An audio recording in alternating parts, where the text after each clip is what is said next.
December 18ஆம் தேதிக்கான ஜீவ ஊற்று வேத தியானம் சங்கீதம் 4:7.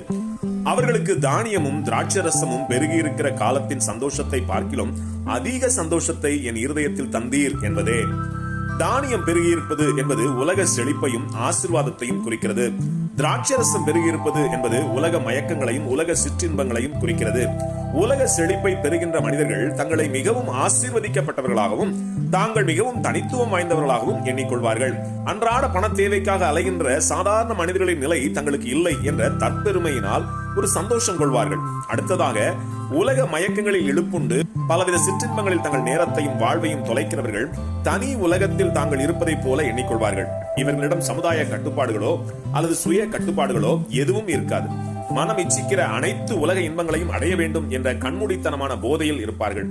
இப்படிப்பட்ட போதை பழக்கங்களில் பெருகுவதையே தங்கள் வாழ்வின் பேரானந்தமாக கருதுவார்கள். இவர்கள் அடைகிற இப்படிப்பட்ட அற்ப சந்தோஷங்கள் நிரந்தரமானதா என்று கேட்டால் நிச்சயமாக இல்லை. ஏனென்றால் உலகில் உள்ள எதுவுமே நிரந்தரமானதல்ல. அப்படியானால் எதுதான் நிரந்தரமான சந்தோஷம் என்று கேட்கிறவர்களுக்கு பரிசுத்த வேதாகமம் பின்வருமாறு பதில் கூறுகிறது. அப்போஸ்தலர் 16:34 தன் வீட்டார் அனைவரோடும் கூட தேவனிடத்தில் விசுவாசம் உள்ளவனாகி மனமகிழ்ச்சியாயிருந்தான் என்று வேதம் கூறுகிறது. கிறிஸ்து இயேசுவினால் ரட்சிக்கப்பட்டு நம்முடைய தேவனாகிய கர்த்தர் மேல் கொண்ட விசுவாசத்தினால் எல்லா சூழ்நிலையிலும் இருதயத்தில் சமாதானம் உண்டாயிருக்கும். இருதயத்தில் உண்டாகும் தெய்வீக சமாதானத்தால் வார்த்தையால் விவரிக்க இயலாத சந்தோஷம் உண்டாயிருக்கும். இந்த சந்தோஷம் பரலோக சந்தோஷம்.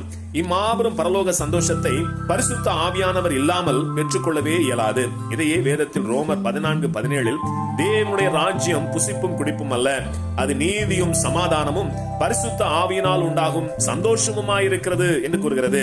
ஆம், நம்முடைய கர்த்தராகிய இயேசு கிறிஸ்துவின் கிருபையினால் பெற்ற ரட்சிப்பின் சந்தோஷமும், பிதாவாகிய தேவனுக்கு பிள்ளைகளானோம் என்ற சந்தோஷமும், தேவ ராஜ்யத்தில் பங்கடைவோம் என்ற நிச்சயத்தால் உண்டாகும் சந்தோஷமும் பரிசுத்த ஆவியானவரால் தினமும் பெற்று கர்த்தருக்குள் எப்போதும் சந்தோஷமாயிருப்போம். ஆமேன். அல்லேலூயா.